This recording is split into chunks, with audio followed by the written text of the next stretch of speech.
Lock's broken. Silent Hill is one of my favorite video game series of all time.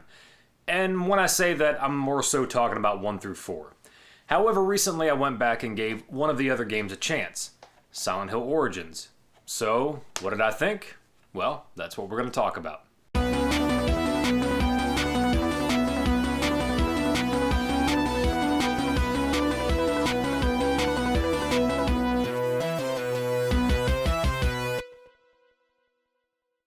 So several years ago, I started playing this game on the PSP, but I just had a hard time really getting into it. It wasn't that I didn't like the game, I just wasn't a huge fan of the PSP, and I think it just it made it hard for me to get into the game.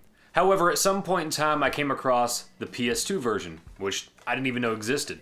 So I was like, you know what, maybe I'll give this game another chance. Maybe I'll like it more on a big screen.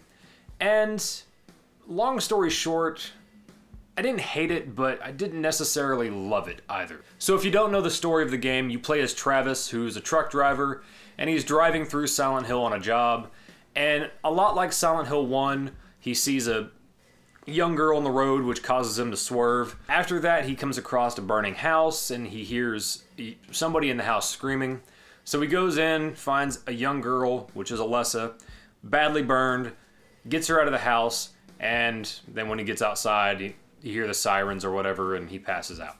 So I don't really want to reveal too much about the story. I don't want to really make any spoilers, but yes, obviously this game is set before Silent Hill 1, hence why it's called Origins. Graphically, I thought the game looked pretty good. I did read some reviews where they said the graphics weren't up to par with PS2 standards, but I mean, I didn't think they looked bad. I don't know if they made any enhancements from the PSP version. I don't have a PSP anymore to really compare, but I mean, all things considered, I thought it looked fine. The soundtrack, though, was kind of a disappointment for me, which is upsetting because I'm a huge fan of the soundtracks of 1, 2, 3, and 4. I mean, hell, even to this day, I occasionally listen to them. But there was just nothing that really stood out. There was nothing memorable. Not saying it was bad. I mean, it definitely helped, create the Silent Hill atmosphere that I absolutely love, but just, I don't know, nothing that I would listen to outside of the game, unfortunately. So let's talk about some of the locations you visit. So I had already mentioned you start off at Alessa's home. After that, you end up at the hospital, where I guess Alessa was taken to. I mean, nothing special. It's kind of become a staple of Silent Hill that there has to be a hospital. And to be honest, I don't know. I'm just kind of bored with it, I guess. But after that, you end up going to a sanitarium, which I thought this was funny because it's actually called the Cedar Grove Sanitarium, and my wife went to Cedar Grove Elementary. So there's that. But anyway, nothing too special about it. I mean, it just kind of felt like I was at another hospital. So I kind of I was starting to lose a little bit of interest, I'm not gonna lie. But after that, you end up going to a theater, which I actually did like that. It was different because it was something that you hadn't really done in a previous Silent Hill game. So it was something a little fresh, definitely different, and it was a nice change of pace for me. And then after that, you end up at a hotel, pretty much, or a motel. And that's kind of where the end of the game starts. So aside from that, you wander around the streets of Silent Hill like the other games. So, I mean, as far as the locations go, I mean, it was okay. Nothing too special. Nothing that really stood out to me, except for the theater. I did like that. But it felt very much like Silent Hill. So what about the monsters, the creatures in the game? So, of course, there's the nurses. I mean, I don't feel like you can have a Silent Hill game without nurses. But just like the hospital, I'm kind of bored with it. I'm done. You know, it's like, I hate to say it, but I kind of feel like this is why, you know, Resident Evil is still going, because they made changes. They, you know, did different things, and I don't know, Silent Hill just kind of kept sticking with that same formula. And I don't know about the other games. I mean, I think you end up at a hospital in like Homecoming and Downpour, but I could be wrong. I don't know. But it just, you know, the nurses, I think they've ran their course, and let's just leave them behind.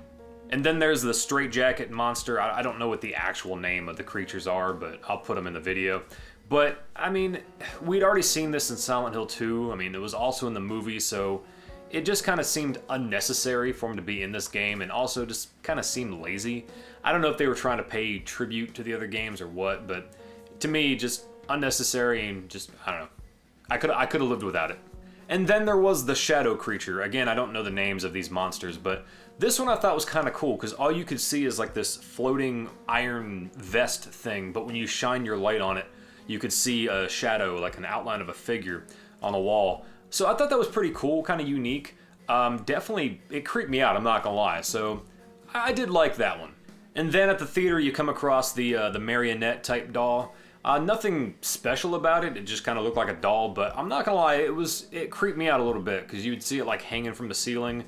Yeah, it was definitely a little bit unsettling, so I kind of, you know, I appreciated that one.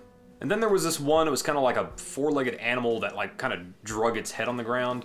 This thing pissed me off so many times, and I'll explain why later on, but I don't know if this one kind of felt like a Silent Hill monster to me. I mean, I don't know. I wasn't a huge fan of that one.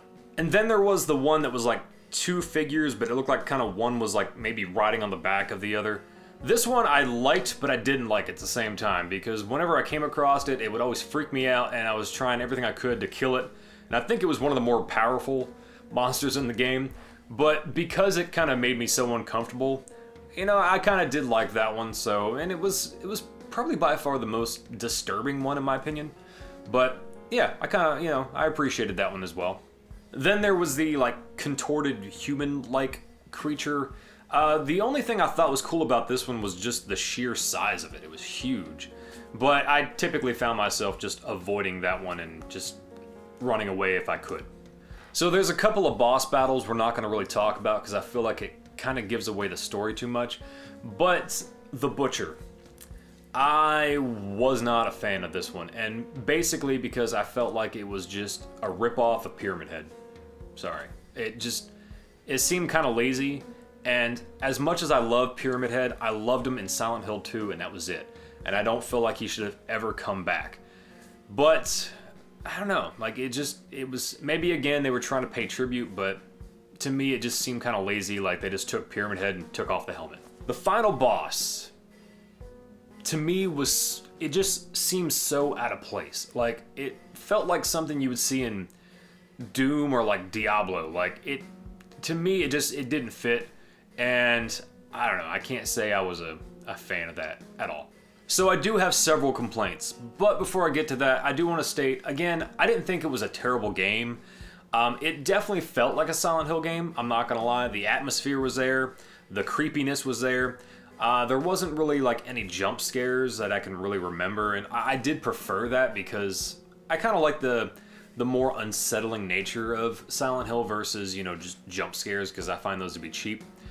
But overall, like I said, it was okay. The complaints, though. For one, I wasn't a huge fan of the mirror to the other world. I thought, you know, it was a good idea, but I just didn't really like it that much because of the fact that, you know, with the other Silent Hill games, you didn't really have a choice. It's just whenever, you know, Silent Hill started transitioning to the other world or the dark world, whatever you want to call it, you know, that's when you knew shit was about to get serious. And I always loved that. That was like one of my favorite things about Silent Hill, was just all of a sudden seeing everything all rusted and everything change. I will say, though, it added a new element to the game, because, you know, there were certain areas that you couldn't visit in the normal world, you could only visit in the other world, and vice versa. So it did kind of add a little bit more of a challenge, like the environment itself was kind of a puzzle. But I don't know, I didn't really like, being able to choose whenever you wanted to go to the other world.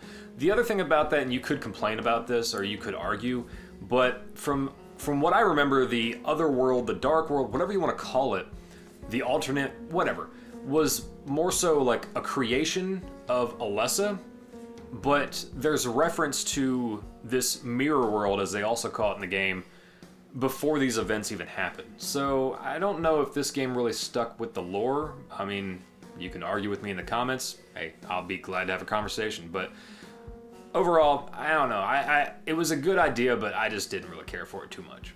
Difficulty. So, I'm not gonna lie. When I play the other Silent Hill games, when I played them the first time, I would typically play on easy.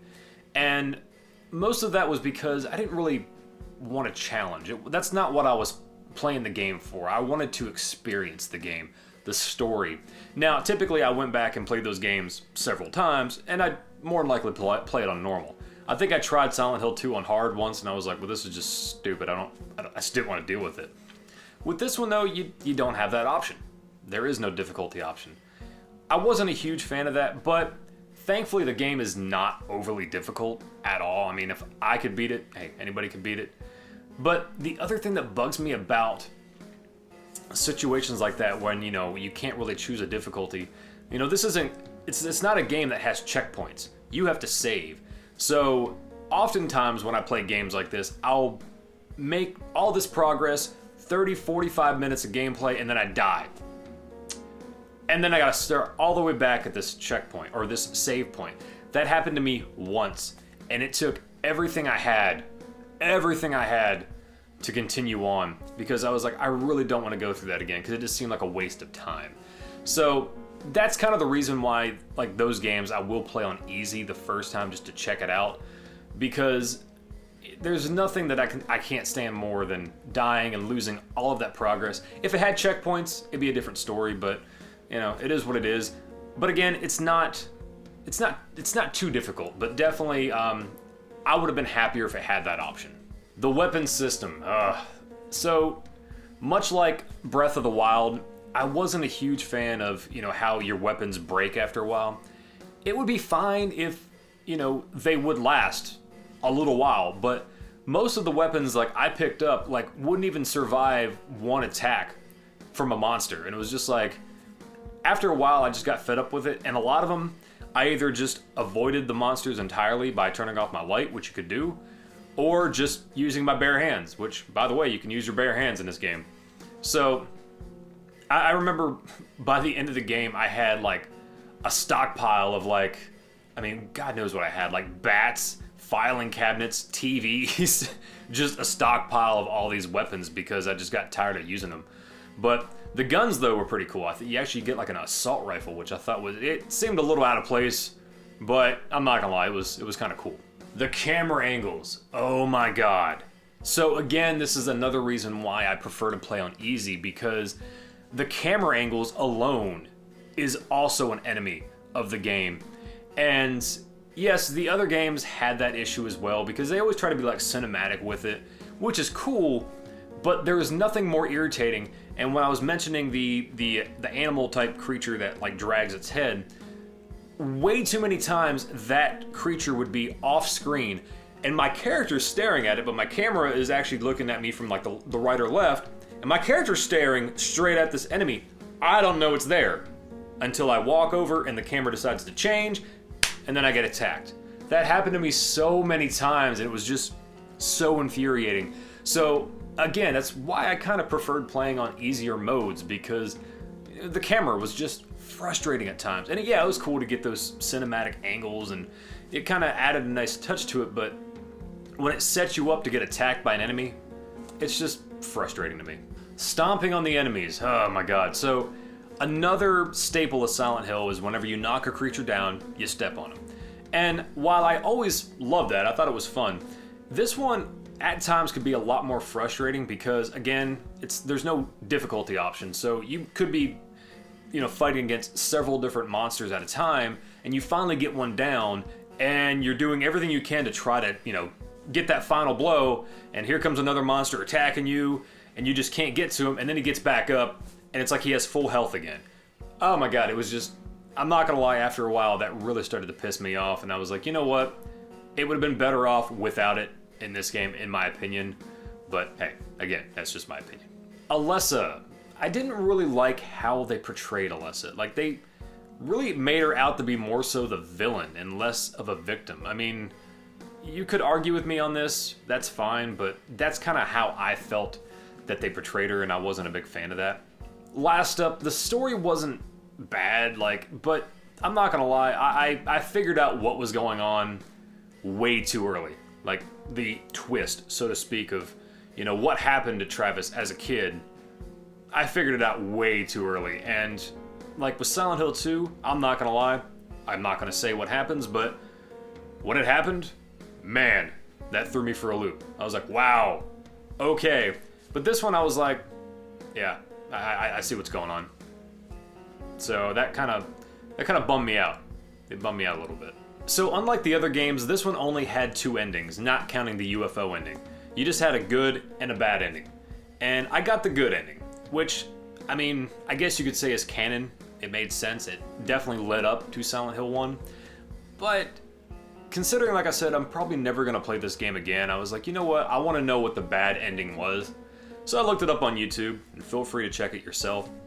I actually kind of preferred the bad ending more. It kind of added more of a twist, more of the twist that I was hoping for. And at the same time, it could still be canon because it doesn't so much lead up to Silent Hill 1, but I'm not gonna lie, I preferred the bad ending a lot more. So anyway, those are my thoughts of Silent Hill Origins. Again, it's not a terrible game. I will say it's a good survival horror game. I just don't know if it's a good Silent Hill game. But I don't regret playing it, and I keep just debating on if I want to go back and play the other ones as well. So maybe we'll see what the future brings. But anyway, have you played Silent Hill Origins? What did you think of it? Do you even like Silent Hill? Hey, let me know in the comments below, and I'll see you all again real soon.